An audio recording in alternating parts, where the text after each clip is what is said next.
But you know what? If you mess up, you can always cook it a little bit longer. You can always put this into something else. I can cut up and make sandwiches out of this. I can cut this up and put it into fajitas. I can take this and turn this into anything I want right now.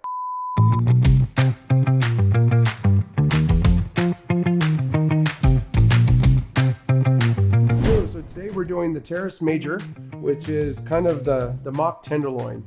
You might hear different uses or different words for it. Cody yesterday did his on the green egg. He smoked his, and he did it just perfectly. He smoked it to a nice medium rare. But what we found out through testing, when I tested it and started tasting it, I think we're going to go a little bit more. We're going to go to a medium. Got some feedback from a lot of people who tried it, tasted it, and so this one we're going to do a medium. And this one where Cody did on the green egg, again, instead of firing up the big offset smoker and going really long on a smoke, this piece of meat won't go long. So what here for everybody else, you're going to find this piece of meat at the Flying Bee Bar, a ranch. A lot of people come in there with the Traegers. They have the green eggs, they have the offsets, but also they have the Weber grills. So today I'm going to demonstrate this on a Weber grill to see how that comes out. And then you can do this at your house on the cast iron or do it in the oven. But again, at the same time, we don't really want to take away from the taste of the beef. We really want the beef to showcase. So for this cut right here, on this mock tenderloin, where Cody did his with salt and pepper and he smoked his. For this one right here, I thought I'd just kick it up and go a little bit different and use herbs. So I used one bunch of cilantro and I used one head of garlic and I put that in a food processor with extra virgin olive oil. Blend that up until a nice paste. Then what I did was I pasted it on here and let it set overnight. Put it in a Ziploc bag. Let it sit for about 24 hours. 12 hours is good. And then right before I put it on the grill, I'm going to salt and pepper it. All right, so we're going to season both sides. Salt and pepper. This piece of meat can handle a lot of salt, but I wouldn't go too crazy. But it's a big, thick cut. And you always want to use a kosher salt. When you use a big piece of meat, when you do a steak or anything else like that, people do have table salt. However, the kosher salt really adheres. And you know, it's going to melt off that fat when it gets on the grill. The meat's going to juice up. And what we want to do is really have that salt, hold on to that meat. So I always find like a Himalayan salt, something with a coarse cut salt is what you really want to use when you're even doing a short or a long smoke for sure, or a long cook. And again, I always open this up, my cracked pepper, and I crack it right on top of it. I just cut it to a nice, you can adjust, a lot of people don't know, but you can adjust the size of the pepper coming out of your mill just by adjusting the top. So if you want a big, large crack, loosen it up. A small crack, you can make it more fine. So for this, I like a big crack on there, kind of like a nice bark on there. Again, this is a good piece of meat that we don't want to take away from the beef. We're just right here, just enhancing it. So after you get salt and pepper and you get your coarse salt, your coarse pepper, it's off to the grill. But when we put this on the grill, we're going to sear it on one side. So we're going to do a direct cook and then an indirect. So I got my barbecue smoker. I have the burners on one side turned on high. Actually, the whole thing's turned on high right now. I'm going to put it on to sear. Then I'm going to turn the burners off on one side. So then it gets indirect heat. So therefore, we can then get to a nice medium without burning the outside. And that's important. So we're going to do a direct and indirect today. Okay, so we got this barbecue up now to about 600 degrees. It's climbing still. But as you know, on this barbecue right here, I have a sear side as well. So first thing I'm going to do is open this up, sear it on both sides all the way around, and then I'm going to move it to the left-hand side. I'm going to drop the temperature here to the left and then do an indirect heat. Again, my optimal time will probably be about 15-20 minutes, maybe less. But the optimal temperature that I want to get to is about a 130, nothing higher than that. Probably take it off at a 128, because you're always going to get about a 5-degree carryover after you take it off and tent it. Here we go. Ooh, it's hot.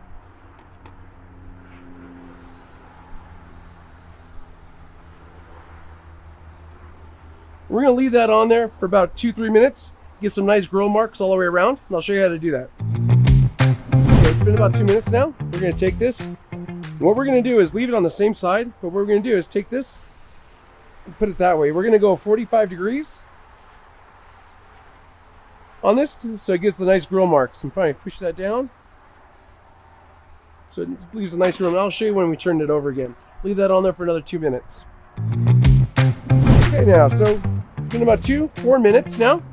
So what I normally like to do is I go from a new section, I put it on, and then I go to another section, put it back to the old section again.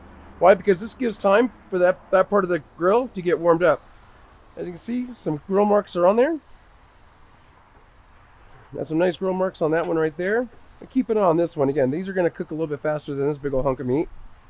So we're going to leave it on that, sear it up, and then we're going to move it here to the left. Right now is probably good enough time where we can almost turn this on low, or really just turn it off. What you don't want to do is, you don't want it to burn the meat. We just want to cook it all the way through to 130. You know, you really start looking at the temps when you start feeling it. So your rule of thumb, everyone knows this trick here. If you want very rare, you put your first finger right there, and it's real juicy. The second right there is more of a medium rare. Put your ring finger right there, it's a little bit more firm. That's a medium well. Touch your finger, your pinky, and that's really firm. That's a well done. So we're gonna go for right about there, where it can still be a little bit spongy, but yet I can feel it. So when I was looking at this right now, as you can see, this is very spongy. That's a rare right there.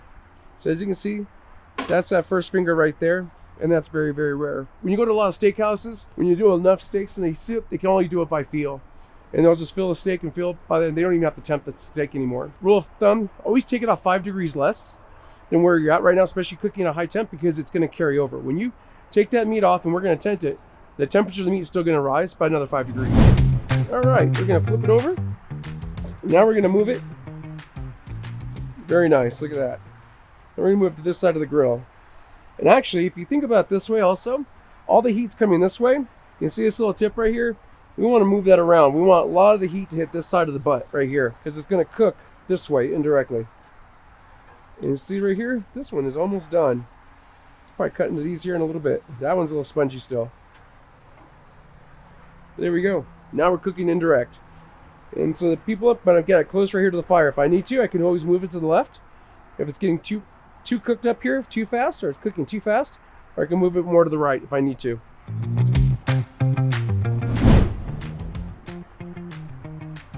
Now I'm going to start to temp the small ones here. I sure like my Thermapen. If you guys don't have a Thermapen, I would invest in one of these. They're about $100. They're calibrated with 1/2 of 1 degree, and I've calibrated this thing 3 or 4 times, and it's always spot on. And you get a really good read.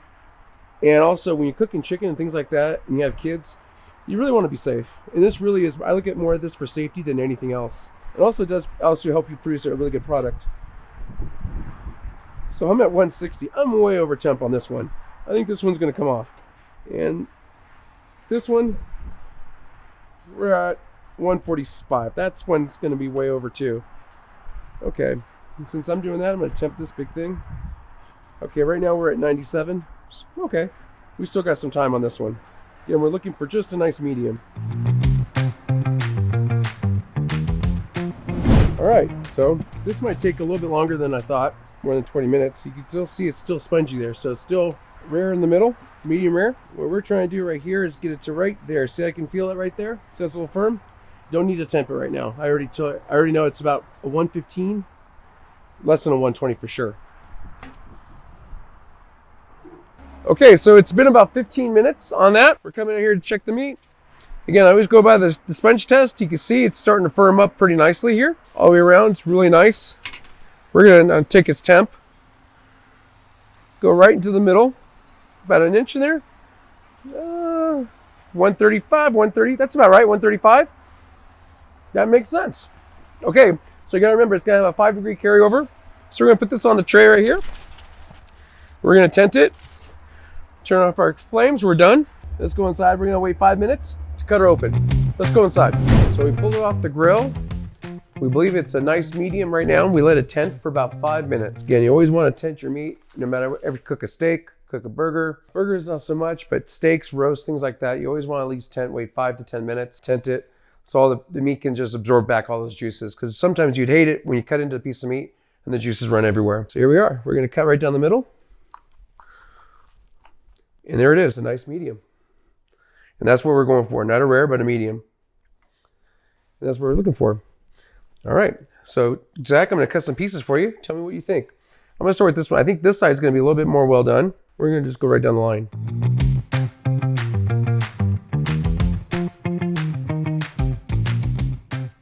I could cook a little bit more. Yep. I do like that. Okay, share it with friends. But you know what? If you mess up, you can always cook it a little bit longer. You can always put this into something else. I can cut up and make sandwiches out of this. I can cut this up and put it into fajitas. I can take this and turn this into anything I want right now. So don't be afraid of something like that. If you take a first bite and you don't really like the taste or the consistency is not where you want it, you can always put it on the grill. If it's overcooked, you can then braise it and put it into something, put it into a sauce. Okay. If it's overcooked and things like that, if you wanted to. So you can make You can put this into a spaghetti sauce, things like that, into a nice gravy in there if you want to cube it up. Yep, well, thank you guys, and thanks for letting me be part of this and trying this out. But again, the Colorado Barbecue Boys, here we are. Boom. Thanks.